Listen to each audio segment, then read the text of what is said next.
pagi Bu Guru. Selamat pagi Bu. Bagaimana kabar kalian hari ini? Alhamdulillah. Luar biasa. Allahu Akbar. Alhamdulillah sehat semua ya. Baik, sebelum memulai pelajaran hari ini, marilah kita berdoa agar pelajaran hari ini bisa berjalan dengan lancar. Berdoa dimulai.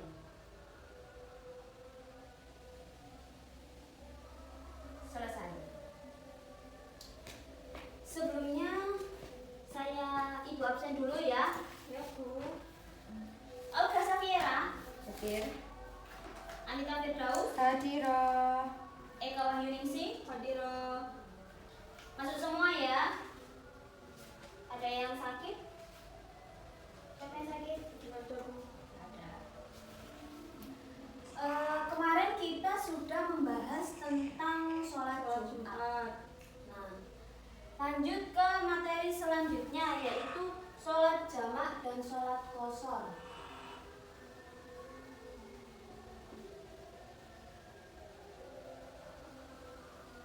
Sholat jamak dan qashar. Sholat jamak dan sholat qashar. Jamak itu artinya apa sih? Jamak. Meminimalkan. Ya, Mbak Olga, jamak itu apa?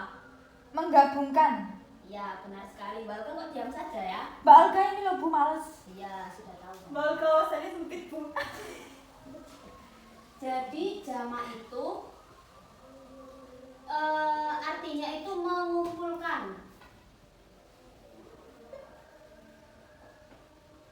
atau menggabungkan.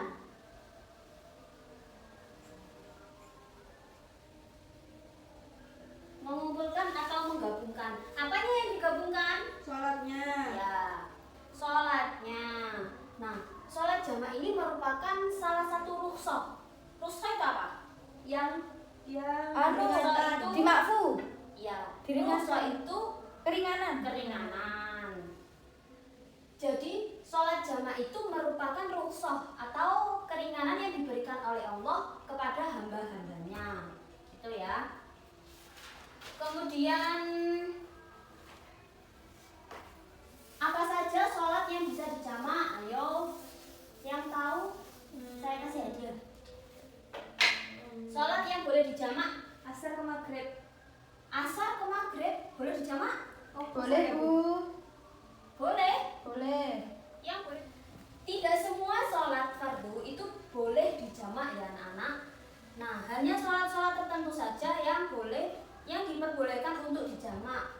Sholat apa saja yang boleh dijamak? Yang pertama sholat duhur dengan Asar. duhur dengan asar. Duhur dan asar. Kemudian yang kedua sholat Asyar ke maghrib. asar dan maghrib. Asar dan maghrib bisa dijamak? Enggak bisa. Ya, maghrib dan isya.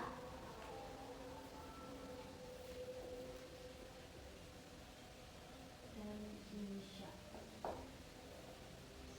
Nah, jadi yang bisa dijamak hanya 4 sholat ini. Kalau misalnya Mbak Olga mau menjamak sholat subuh dengan sholat duhur, bisa apa enggak? Enggak. Nggak bisa. Jadi sholat subuh dan sholat duhur itu tidak bisa dijamak karena waktunya terlalu jauh gitu ya. Nah. Jadi harus dilakukan sendiri-sendiri, sholat subuh sendiri, sholat duhur sendiri, meskipun dalam perjalanan jauh nggak boleh dijamak. Kemudian setelah itu sholat jamak itu bisa dilakukan dengan 2 cara. Apa saja Mbak Olga? Mbak Olga kok diam saja ya? Nggak Bu punya Olga mulut. tidur Bu di belakang. Oh tidur, habis ini saya siram air ya. Air yang panas Bu. Jadi sholat jamak itu bisa dilakukan dengan 2 cara. Yang pertama yaitu sholat jamak Takdim. Sholat jamak takdim itu apa sih? Sholat yang bagaimana? Misalkan sholat duhur lalu dijamak dengan asar, maka dilakukan pada sholat duhur. Pinter Eka, Mbak Olga belajar ya, ditiru Eka. Nah, sholat jamak takdim itu artinya yaitu mengumpulkan eh, mengumpulkan dua sholat wajib yang dikerjakan pada waktu awal, gitu ya. Maksudnya, apabila seseorang menjamak, misalnya, apabila seseorang menjamak sholat zuhur dengan sholat asar, maka ia melaksanakan sholat jamak itu pada waktu sholat zuhur. Nah, caranya gimana? Kalau sholat jamak itu jumlah rakaatnya tetap. Jadi sholat zuhur 4 rakaat dan sholat asar 4 rakaat. Ataupun sholat maghrib dan sholat isya. Sholat maghrib tetap 3 rakaat dan sholat isya tetap 4 rakaat. Tapi dilakukan pada awal waktu. Misalnya, Gimana Bu? Saya kurang paham. jadi gini ya anak-anak. Jamak takdim itu dilakukan di awal waktu. Misalnya, contoh nih, saya bepergian dari Jombang ke Surabaya, itu kan sudah boleh dijamak. Nah, memasuki waktu zuhur, saya berniat kalau saya mau melakukan sholat jamak takdim. Nah, berarti sholatnya itu dilakukan pada waktu zuhur. Jadi sholat zuhur dan sholat asar itu dikerjakan dalam satu waktu, yaitu waktu zuhur. Akan tetapi jumlah rakaatnya tetap sama-sama 4 rakaat seperti itu. Nah, yang kedua ada jamak Takhir. takhir. Apa sih jamak takhir itu? Sholat yang dilakukan Kebalikannya jamak. takdim. Nah, kalau jamak takdim kan tadi dilakukan di awal waktu. Nah, kalau jamak takhir ini dilakukan di akhir waktu. Misalnya, saya mau menjamak sholat maghrib dengan sholat isya. Nah, kalau jamak takhir itu dilakukan di akhir waktu, yaitu pas waktu sholat isya. Nah, jumlah rakaatnya tetap sama. Kalau maghrib 3 rakaat, kalau isya 4 rakaat, seperti itu. Kemudian sudah berapa ya anak? Jumlah rakaatnya berapa Bu? Jumlah rakaatnya tetap sama kayak sholat seperti biasanya. Kalau sholat jamak itu tetap sama. Terus kalau biasanya sholatnya cuma 2 rakaat itu apa Bu? Saya jelaskan nanti ya, itu ada sendiri nanti. Iya Ibu. Nah, kapan sih kita diperbolehkan untuk melakukan sholat jamak? Apa syaratnya? Bepergian Bepergian jauh. jauh. Ya, Musafir. yang pertama musafir atau orang yang dalam perjalanan dan perjalanannya itu tidak untuk maksiat. Yang kedua yaitu jaraknya minimal berapa kalau kita mau menjamak sholat? Eka tadi berapa? 81. Jaraknya minimal 80 atau 81 kilometer. Jadi Jombang ke Surabaya itu sudah boleh dijamak ya. Yang ketiga, tidak boleh makmum dengan orang yang Bukan muhrim. tidak boleh makmum dengan orang yang Gila. bermukim atau menetap. Jadi kalau misalnya kita jadi musafir, terus mampir ke masjid untuk sholat dan kita berniat untuk menjamak, maka kita tidak boleh makmum kepada orang yang bermukim di sana.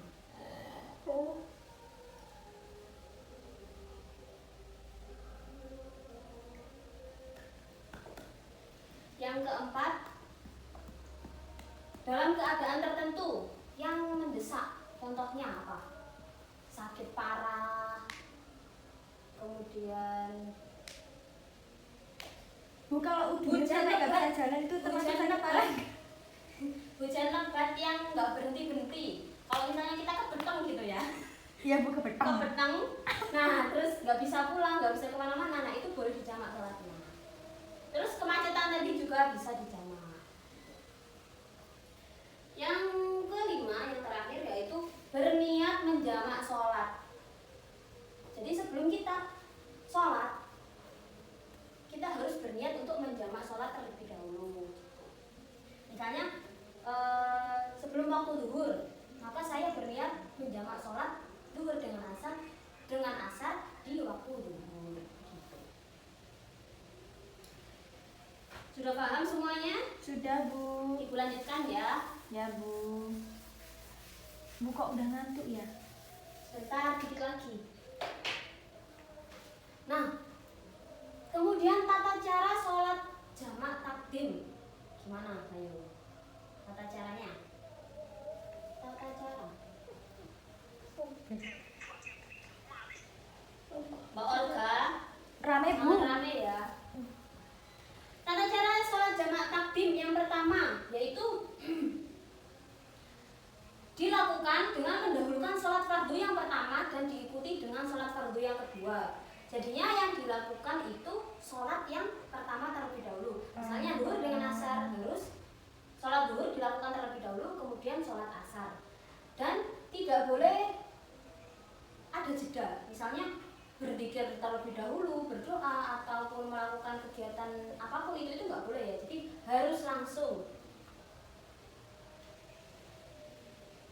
Yang kedua yaitu berniat menjamak sholat pada waktu melaksanakan sholat fardu yang pertama. Jadi ketika kita mau menjamak sholat, kita harus berniat menjamak. Kemudian tata cara sholat jamak takhir tadi sama ya dengan jamak takdim, cuma bedanya tadi dilakukan di awal waktu dan dilakukan di akhir waktu secara berurutan tanpa menyelinginya dengan apapun termasuk zikir dan doa. Nah, niat sholat jamak takdim ada yang tahu bagaimana? Nggak tahu, Bu. Usolli. Kasih tahu dong. Ya, saya ibu bacakan ya, ditulis. Oke, Bu. Bismillahirrahmanirrahim. Bismillahirrahmanirrahim. Ayo diikuti. Ya, Bu. Usolli fardhu dhuhri Usolli fardhu dhuhri arba'a raka'atin arba'a raka'atin jam'a takdiman jam'a taqdiman ma'al asri fardhu lillahi ta'ala. ma'al asri Fardhu lillahi lillahi ta'ala. Nah, setelah niat kemudian takbiratul ihram dan melakukan sholat seperti biasanya, kemudian salam. Lalu langsung berdiri lagi dan berniat sholat yang kedua yaitu sholat asar.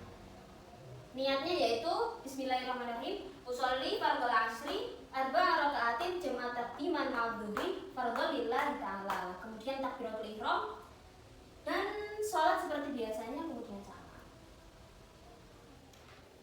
Lanjut ke sholat jamak takhir. Nah, kalau sholat jamak takhir ini agak sedikit berbeda dengan jamak takdim tadi. Kalau jamak takdim tadi kan harus melaksanakan sholat yang pertama terlebih dahulu, kemudian baru diikuti dengan sholat yang kedua. Nah, kalau jamak takhir itu tidak ada ketentuannya seperti itu. Jadi terserah mau maghribnya terlebih dahulu atau isyaknya terlebih dahulu. Yang penting dilakukan pada waktu akhir atau waktu isya tadi.